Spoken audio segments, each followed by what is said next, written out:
guys, welcome to the first ever digital talk show of Impact Philippines. Muni Late Night Talks with Impact PH. Hi, my name is Don. You're 21 years old, struggling student. My name is Betty and I'm 18 years old. My name is Angela and I'm 23. And I am Lucas and I am 19 years of age.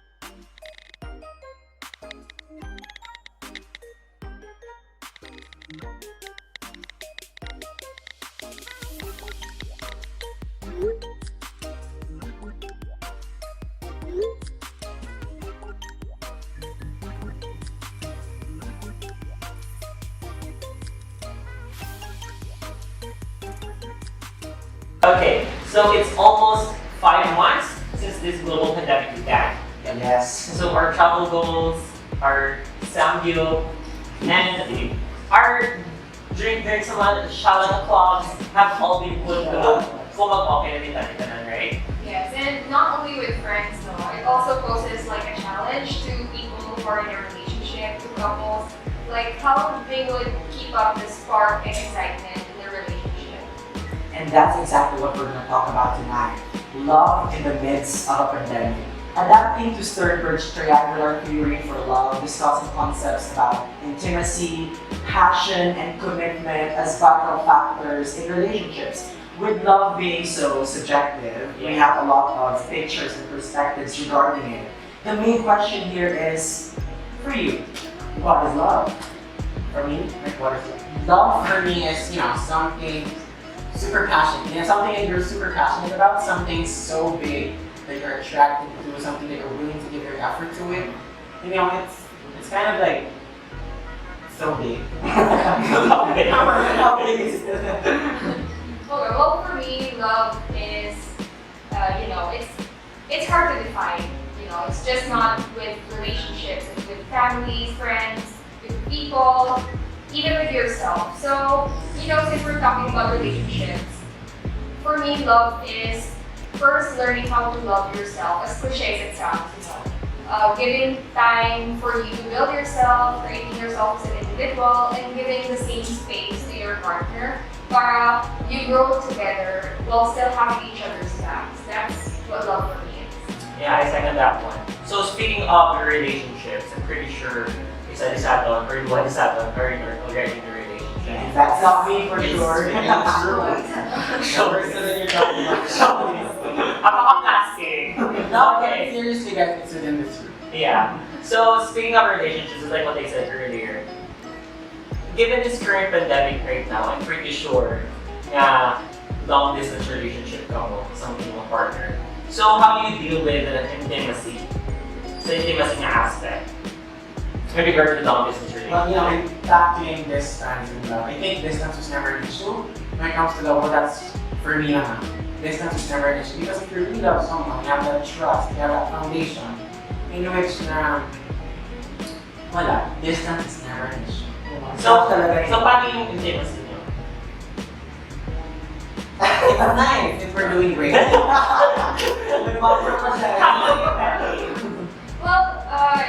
I think it depends on the couple with whatever works best for them. For me, kasi my love language is quality time. So I really prefer meeting face to face and then catching up, So because of this pandemic, the new normal became catching up through the virtual world. Medyo, the intimacy is okay, the connection is deep. It's not really a big issue in the relationship. Pero you just, you're missing out on the good times, you're missing out when you're catching up face to face. So I'm pretty sure there's a fine line between love and intimacy. So where do you put the gray area when you tell right? Where do you put the boundary between the two? Like how do you define intimacy and how do you define love? That's Para sa inyo. I'm speaking on behalf of one of the persons in the room. Oh, So person. Well, Yeah, it is. So, ang magaling na, like, somehow, let's clear it up with their own definitions, wala. So that we won't be confused between those two words, the left and the right. You know? Yeah, ikaw Lucas, how do you define intimacy and how do you define love? For me, intimacy is not always about, for example, getting a touch from your partner. For me, intimacy is something that, for example, you're just checking in with her. Like, showing this kind of affection na, at the end of the day, even though you two did not talk, but as long as you catch up on certain time of the day, then that for me is intimacy already, because that is somehow showing affection to the person. So that's my kind of first sentence. Ikaw, Ben. well, I think if we're putting intimacy and love that way, like how it works sa way. For example, love is, you know, like what Manang said earlier, it's not an issue. Distance wouldn't be an issue. Distance wouldn't be an issue with regards to love, you know. The relationship will stand strong, will be good, all no worries, you know. There is intimacy, then the intimacy really changed over the pandemic because, again, we're not used to just chatting online, you know. So the gray area would be not letting it be a reason to, like, you know, end the relationship or find a conflict. And all of us naman are not prepared to the new normal, diba? Especially in love. I'm Especially in love, diba? Yo, kasi we have to compromise to the direct matter. We have to compromise everything, and that includes love. For example, if you really love the person, then you cannot meet him or her at a certain point of time, what you two are doing in the past months, that we have still no pandemic, then I think you will have to just adjust mo. Yeah, you have I have a question. Like, up to what extent would you compromise? Like, what is your limit? that's a very, I think, it's when you think na, kumbaga, if healthy, parang sa iya, healthy para sa inyo. And you don't go beyond, like, too much, like, makapos sa toxic part, okay, that's not, it's not parang compromising, that's parang, I don't know the word, tell me, Lord. Balikan ka na lang. Mag-go back to sa yung mga answer earlier, no? Like, what's healthy sa para sa'yo, what's healthy person. I think it's quite unfair to speak in behalf of your partner if No, that, communicate. Communicate. That's the start of compromise. Yeah, right? You communicate. You ask what's good for you, what's good for me. Yeah. And that's where you compromise. That's the area. No compromise. Yeah. The area. Oh, Yeah. I kind of agree. I not kind of agree, but I agree. And wait lang, I just want to go back. With regards to the I think you guys should love under government protocols. Be responsible. Okay? That's the new normal. Love Yes. within the borders of the protocol. And it's magiging kayo, di ba? Delikado. If, Especially now, you know. Yeah, that's why you're using this one. Kung mag-liga mo, pipili ka, mag-cover mo with social distance. How do you even do that? You ask your... I am not asked. Wow! Sana all. So let's say you were looking for a partner, no? Would you look for a passionate person? Well, passionate person. Good question. But for me kasi, having a passionate jowa or partner doesn't really mean to be sexually inclined or something, something like that. For me kasi, having a passionate jowa is something like, involves emotional and cognitive part of it. Like, for example, that person is willing to sacrifice something for you. That person is willing to prioritize you, or that person is honest in every way possible in your relationship. Kasi nga, having a passionate partner is an absolute must kasi if you think that, okay,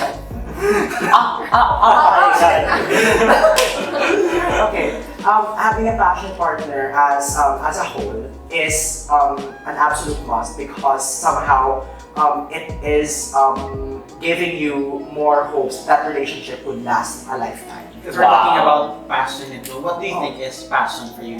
For me, technically saying passion is a controlled emotion. Pero in my opinion, passion is a driving force to you to achieve something. Right? Right. Yeah, and do you believe that passion in a relationship fades over time, or is it just a myth? Wow, Mythbusters. You, what do you think? Do you think it fades For over time? me, passion, it varies actually from, depends on relationship. Yeah. Okay, just like what I said earlier, passion is a controlled emotion, right? So if you choose to prioritize passion or to focus on passion in a relationship, then it will last for a lifetime. But if you tend to neglect that and Just forget about yeah, it. or take it for granted, or be busy about something, then external forces, something you cannot control, that madula lang siya because you're too busy with something, then of course it will die down. Well, you looks. What's the question again? Do you I'm believe lost that for it. a passion in a relationship fades over time, or is it just a myth? For me, it depends on the couple itself, if how they will reignite their passion towards each other. So you believe that passion fades over time?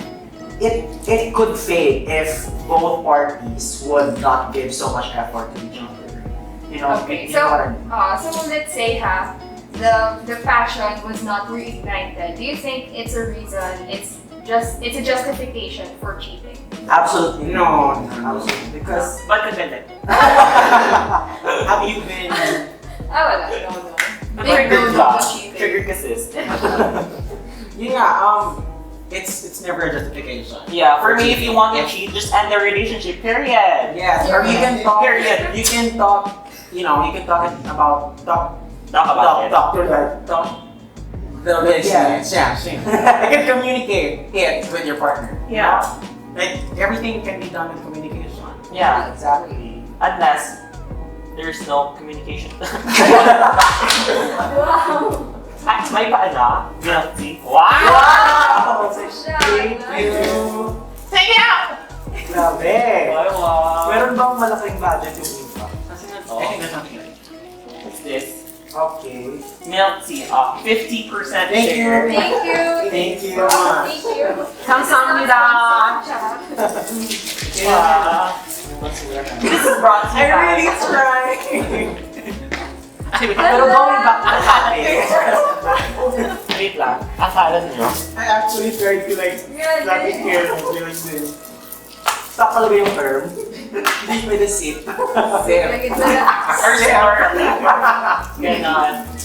So we're straying away to our topic na. Yeah. But for me naman, I forgot what to say. Pero, diba, the question was, if passion fades away, is it necessary for you to cheat? Parang gano'n. It's justification. For me kasi Lips. if cheating is never an excuse to every aspect of life. Diba? Wait lang, Lucas. It's really fun. We're lost now. It's new normal. I'll ask a question na lang. So let's say Wait lang, lumabang sa amin.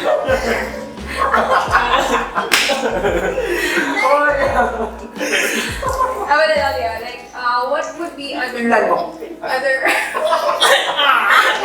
Ang baboy. Hindi na lang pang milk tea. Sure. Okay, go. Sorry. What would be other factors that would keep the passion going in the relationship? Or not passion, what would keep the spark or excitement in the relationship? What would be other things? Besides from communication. Aside from communication. Yeah. I don't know, because communication is your first step to Yeah. knowing what can So what helps your your step? to know what can help your relationship. The first step is communication. Tell your partner about it. Ask him or her like, hey, what do you want to do? And then the second step follow. The thing that you're gonna do. What thing are you gonna do? Okay, so sa imo nga, after communication, para sa imo, anong gusto mo dahil? What's next? For example, In your relationship right now. speaking behalf of the Wow. person in the room Uh-huh. who's in a relationship right now. But for me, in my opinion, Yeah. for example, if our passion in a relationship died down, I would ask him for, hey, what's wrong? Or I would ask the person for, hey, what's wrong? And then after that, I do what I can do. I make efforts. Is that what I always do? Why is this so sentimental? Insert sad Insert sad Like, song here. how would you approach your partner? Like, hindi man ako, like, for example, hey, Before, what do you want to do? no. Before I would approach my partner, no. I'm speaking in behalf. I'm speaking in Ba't behalf. kami tinitingnan ba? They are telling me. They are on behalf. They are telling me to off the. But guys, yun, maybe that will be Isa lang ako tama. I'll finish that one first.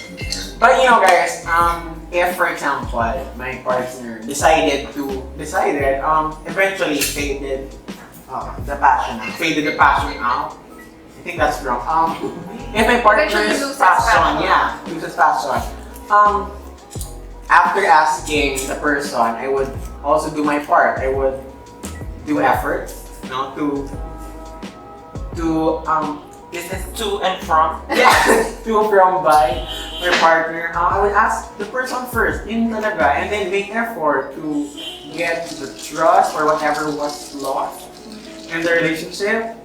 I think that's the necessary and the actual thing to do. The right thing to So, do. in line with efforts, what do you think are external and internal factors that would cause the relationship to lose its passion, or at least for a person to lose passion with its partner? Internally. Miscommunication. Yeah, miscommunication. That's Miscommunication is the answer. Miscommunication is the mistake. Yeah. Then, probably, Problem. your relationship will fail.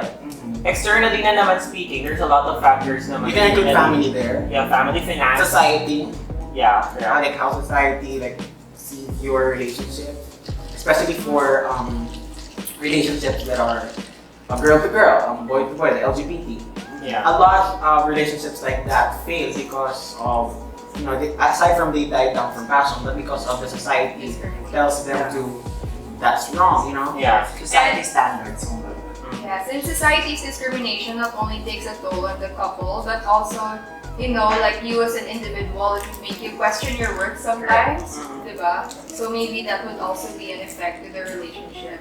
And also, I think one would be that when you both change lifestyles, that would be one. Ano ba?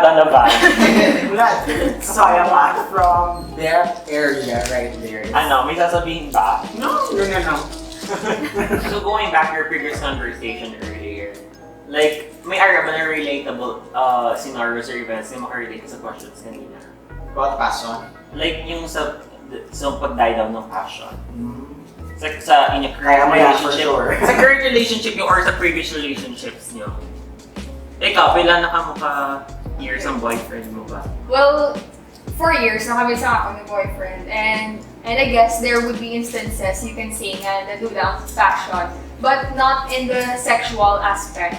It's more on passion na the excitement to see each other, especially when you've been together for so long, like 1 year, 2 years, and you've known each other, your families, and Comfortability. nag-reach na kami sa point na comfortable na kami with each other. So I guess that's when the passion started dying down. And what we did to resolve that was more on, I don't know if it's weird or if it applies to other couples, but we strayed away from each other and we built on ourselves, and we decided, because you've been coexisting for, let's say, 2 years or 3 years, you've been coexisting for so long. Now, when you stray away, even for just a bit, like even a short time, and then you find your hobbies, you spend time with yourself, with your friends, with other people, and then you get back and then you talk again, and then you say, hey, here's what happened. So, like you catch up on each other, and then the excitement's back because you're getting to know a part of that person again. And I guess that's what going back again to my definition of love, that's what I meant when I said now we build on each other separately. Foundation. We make a foundation as individuals, and then we just have each other's backs despite everything. Parang ganon. So parang nung nag-separate kayo, parang may personal growth na nangyari. Yes, Then that was the goal. Yeah. Actually. Then when you came back again, may new discoveries come. Yes, Parang you can ganon. say that. Like it's another, you've like unfolded a new chapter because you've become different people, better versions of yourselves. Parang ganon. 2.0, live at 2.0. Ikaw, Tony, with your current or past relationships, Siguro I can say na when the passion died down, I don't know, while listening to you, unconsciously I figured out that's what we always do. Now we kind of like, there's this part in our life na parang nag-separate na kami, and then he discovered some things, I discovered some things, we talked about it, and I think that's what we do too. We grow apart from each other, but like, I don't know, but we grew better. Yes. Parang ganun. Like, we came back better and Stronger. Parang ganun. You use that space of you both to grow individually. And that's when you know that it's the right relationship, because sometimes the longer you spend time outside, like your relationship, and then you figure out, it's not working anymore. It means maybe that person is not the right one for you. yeah, correct. So to test your relationship, go out of your relationship. Yes, that's true. Yeah. That's true. And if you would know that if your partner really wishes for your happiness, they would give you that space, and they would allow you to become the person you want to become for yourself. So that will not stop you. Although there is a time in my life, like in our relationship, na I was really immature and I didn't think of that. I think I would like to, I want Keep you all talking to about me. it. Yeah, I want Yes. you all to me and all that. And then I realized it was kind of toxic because the person made me realize, it was toxic. That's what I mean. So guys, as you can see, one of our members here went out to do, may prior agenda Yeah, for correct. today. That's why she went out. He went out. Ay, salamat. It's a good thing. Ayun, because we are ready to talk about some things na without him. No? Yeah, mas better na rin, no? Wait, less non-contamination. Guys, hello. Ay, sorry. Sorry naman. So we have a question, and it goes this way. How committed are you to your relationships? Do you believe that one should give their 100% in a relationship or do the opposite to avoid heartbreak? Sa current situation sa mga pandemic, Yeah. I think it doesn't matter if you give 100%, 20%, because you're gonna get heartbreak man if you're not committed. correct. Like, maskin pala pa na ka-percent, as long as you know in your heart nga di wala ka man ng labo, so you're gonna get heartbreak. It's better to always give your Yes. all for me, or give your best sa person. Okay? What matters most is what you do to the person, not what the other person can do for you. I think that's my opinion. Are you? Yeah, and I agree, man. I agree to the fact na not giving your 100% doesn't guarantee you freedom from the possibility of heartbreak. Heartbreaks come for many different reasons, and I think being selfish in the relationship or like not giving 100% to your partner would be an unhealthy characteristic. That would be, that would ruin not just you but also your partner, man. So instead of doing that as a coping mechanism, why do your not best. actually address your issues, your individual issues, and then grow from it, and then enter a relationship once you're ready. Yeah. So, given this current pandemic right now, anong i-choose mo between the two? Like, just to answer the question. I mean, I give 100%. I give 100%. Sa bagay, no, kayo na dan, like for example, everything is already is a risk, di ba?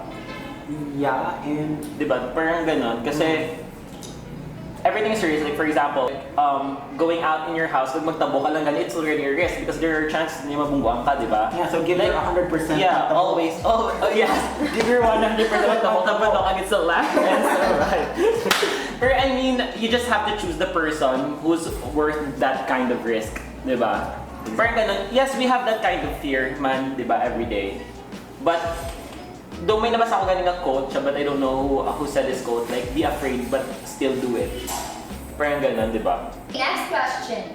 Do you both talk and plan about your futures? Ano? Sige, ma-share lang ako. Yes, of course, we do. But at this point, at this age, I'm 18, he's 19, I'm 23. we talk more about our future as, again, individuals na I'll be pursuing my studies, graduate I'll have an undergraduate and then Eskwela Med, and then him man mag-graduate nursing, and then do whatever, maybe masters, maybe medicine. We talk about those and we don't really tie down our envision of the future by us being together in the picture. We just say there are many possibilities, but as of now, let's just prioritize what we want, what we want to achieve. And then that would be great if kita by that time. Because in that way, your goal would not be if for example, something happens in your life, in your academics, and then ang priority mo hindi ka mo mag-break sa amigo mo. Ba't ka Kasi, for example lang, ang goal mo galagbong ka na sa exam, din isipan mo, dapat di kami mag-break. Diba mo na balado? No, just prioritizing yourself, and then eventually, if things work out for you, things would work out man in other aspects of your life, including your relationship. So, in a way, we do envision our future positively, in a way na hopefully kita pa by then. But at the end of the day, it's about us as individuals. Yes, that if pairs ng mindset sa mga boyfriend. Yes, dapat same mindset. Though dako gid siya actually nga factor if pairs ka mo mindset sa mga boyfriend. If not, syempre makontradict din mo yung boyfriend regarding to your personal growth, di ba? Goals, di ba? That's true. That's also right. However, ako I don't think of it that way. Like, ako I'm very goal-oriented na person. If I want something, I'm gonna do everything to get it. So if I wanna marry someone, I'm gonna marry that someone. Not to the point na pilitong, tagid kaya and everything. Hindi naman. Like, Shotgun wed. not that. Pero if, my partner, I always think about our future. So when I say, we're gonna do this together, and we always do that, I feel like for me, it's really nice for us to think about our future. Also, nag-set ko big goals for myself and him for himself. Yeah. So okay lang sa amo, like we think of it. Pero I respect your opinion on that. Yeah, same here. We did too. We did. Yeah, we did. Who did? Actually, mas namin siya nga may goals ka mo together and may personal goals ka man para sa mga self. Because kung may personal goals together, at least may gina-look forward to kami bala sa partner. Hindi nila kami baga settle sa now. Like at least bala doon may purpose ka mo to go on sa inyong relationship. Like doon mo na bala, at least doon may gusto ka may achieve. Diba? Tapos kung sa personal growth naman niya, at least doon hindi lang naamo na ginapanungdo mo. Pag syempre to grow man, like go back sa previous mo bala nga statement before, bala at least doon may new discoveries man siya sa imo, pag ikaw man sa iya, doon mo na. That's why kailangan yung ng personal growth. So yun. Can you imagine settling down with your partner? What is your ideal age for marriage? Ako, I don't have an ideal age, but I have an idea Body. future. Like for example, when I see na, once we have the money to build a house, successful career, blah blah blah, let's tie down. Okay, I don't want to see both of us suffer. Okay, I think we've suffered enough sa among life right now. So, by that, hindi, insert sad music. But like, by that time, I don't want us to like suffer further. Okay, I don't know. Like for Well, me, quick question ako. In the aspect of success, paano mo nahambal nga successful ka na enough to settle in sa relationship? Successful enough to settle in a relationship. I don't know, I have this personal... Na dapat manager ka na sa mga specific na No, restaurant. basta ano na kami, comfortable na kami mag-spend to buy. Like financially stable, parang ganun. Yeah. Like, pwede pero ka nakagasto. pero that does not mean na hindi kayo financial stable, hindi ko siya pag pakas lang. Aww. If you're comfortable sharing, what difficult situations have you personally encountered? What helped you overcome those situations? Ang personal, ang LDR na mo, to overcome it, break kami. Period. That's right, that's right. Diba? Why stress yourself? Pwede man tapuso na lang. Oh, pero that's if hindi mo gila gusto or hindi mo kaya ang LDR. Yeah. Besides from that, that mo siya be factors affecting our relationship. Besides from LDR, so that mo siya may following. The moment na you reach LDR, that's okay, hindi na. Hindi man. Doon dapat mo siya ganit. Just like what is dapat siya factors. Pag reach nyo sa LDR ng level, Doon dito na nagwala yun. Tanan niya. sorry, naman na. Na. But you, May nagsulod na din yung cheating and stuff. oh my God. Okay, I'd like to share this one experience lang na, I don't know. One? What? I don't know if others have experienced it too, no?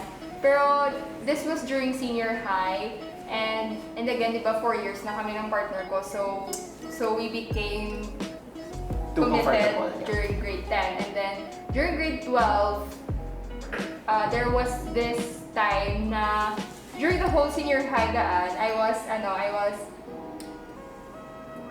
finally getting to know about myself and about my sexuality. So it was during grade 12. That was the peak na I was ultimate confused. I don't know what this is. I don't know who I am. I just want to get to know myself. So we had a breakup and it lasted for like 3 months. And that was, it was hard to pinpoint really what was the reason why. Pero I just felt like I needed a breather to really stray away myself from anything na, from family, from school, just to get to know myself. And then after that, I realized I was queer. I didn't know what, but I just said, I know I'm not straight. I just don't know what yet. That was that stage. And then, but Matthew understood all throughout the time. Like, he was just there to support. Oh. Matthew, wherever you are. Name drop na. He was just there all the time to support. And later on, when I came out to him about my bisexuality, he just said, hindi wala ka pa to nag-come out sa kung saan gali. So like deep down, he already knew. So ginawin niya lang ang time na ikaw mismo mag-open up sa'yo. That's Nice nice. when you have this like connection, you don't have to say that. Yes. Yeah, besides from that, at least may respect siya balang wala. Hindi siya balang mismo nag-out sa imo. Like, lahat niya mismo nga, ikaw mismo mahambal sa iya. But before you two broke up, nag-break ka mo gali pag gano'n yun. Nag-break ka mo? Mga 3 months. You initiated But the break. you talked about it before ka mo nag-break? Yeah, Or there was a kapila naman siya nga time na do ga-ask ko space, and then we tried to fix, and then space again, and then we tried to fix, and then nagkaba ko, you know what, let's try nga stop na lang kita na, let's see where it goes. And then yun na, and then they eventually just piece together. And it went fine. Okay, last question. How do you think people in long-term relationships stay committed to one another? Wala galing commit. Gawin to ay wow. Naman personal. Wait, not for me, Abby. How do you stay committed? It's when you have the foundation already. Which It's is? when you have that great foundation already, like trust with each other. When you say trust? You mean the store where you buy the trust. But yeah, for me, how do you stay committed? It's when you have that foundation na hindi maguba sa iba. Okay, if that foundation is shaky. Yeah, besides from the foundation, you should always know your priorities. What do you mean by that? Like for example, sa akong being a auntie, like share ko lang guys sa akala. Okay. Like sa ako ng auntie, she already may naset na siya ng priorities to herself before she settled in sa pagiging committed sa isa ka relation partner. So, ang iyang priorities are 4. First is ang God, si God. Second is ang family. Third is herself. And last is ang partner. Hambay na sa iyang suitor before, if hindi kahulat ang suitor ya, nga tapuson niya anay ang tatlo nga ng priority ya, then ginhambalan ni suitor to find another person. But then, willingly naghulat ang mga suitor sa iya to finish everything, bala. So, right now, they're happily committed to each other. So, man na siya balang priority, balang yung tawag na you should know your priority first. At least bala, kung committed ka na sa imong partner, wala ka na balang may gina-look back, balang na doon, ay, nilamigin kulang ko, tagin na, bala tagin siya. So, bali, ang masuffer, ang current relationship mo because may gina-look back ka pa. Doon mo na bala, do may sacrifice ka. Doon mo na, at least bala sa kung you know how to prioritize everything, do wala ka na may gina-look back that will damage the current person right now. Pero that's gonna work if your partner agrees to the priorities But not, they set. but hindi man tanan guro nga tao is will accept that kind of idea. Yeah. Pero if your partner does not agree, LDR will not work. Tama na ganit, that's why you should know your priorities talaga. Whether or not he or she will accept it or not, at least ang priorities mo bala settled na. That's for your own self-growth. Yeah. Well, I don't know what to say. Pero ganun yung thought. What are your words of advice for couples who are struggling in their relationship brought about by the pandemic? Just to wrap it up. No, wrap up na lang siya ng question. Yes. Wrap it up. Do you want to answer? Advice? Ikaw, Yeah. do you want to answer? Break up. Advice? Ikaw, kayo given nga... I have this few words lang gid about anything in a relationship. And I always believe in this, na what you allow will continue.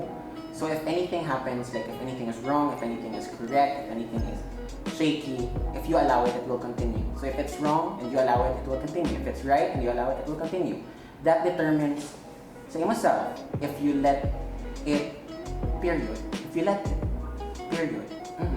Period. Yeah, and I'd like to add na one key to keeping the relationship healthy is to make sure that you yourself, you're a healthy partner and a healthy person to be with.